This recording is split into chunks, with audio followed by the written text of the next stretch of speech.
Hi friends, ఈరోజు అయితే చూడండి మేము మా పొలం దగ్గర అయితే వచ్చున్నాము. ఇక్కడ చూడండి నువ్వు అయితే వేస్తున్నాము పొలంలో. ఇదంతా నువ్వు ఫ్రెండ్స్ చూడండి. ఇంకా ఇదంతా మా పొలం అన్నమాట, 5 ఎకరాలు దీంట్లో. ఇంకా మా పొలం దగ్గర నేరేడు పండు చెట్టు అయితే ఉంటే ఫుల్గా నేరేడు కాయలు అయితే ఉన్నాయి. మా హస్బెండ్ బాబు అయితే చూడండి రాల్చి ఏరుతా ఉన్నారు. ఇవే అన్నమాట చిన్న సైజు నేరేడు పళ్ళు మా చెట్టుకి. ఫస్ట్ టైం ఈ సంవత్సరమే కాయటం ఈ చెట్టుకి నేరేడు పళ్ళు.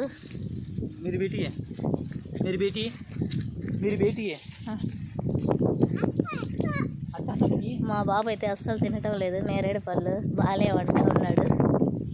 ఇదైతే చూసేయండి ఫ్రెండ్స్ మా పొలం. ఓకే ఫ్రెండ్స్, ఈ వీడియో నచ్చితే లైక్ చేయండి. ముందుగా అయితే నా వీడియోస్ చూడాలనుకుంటే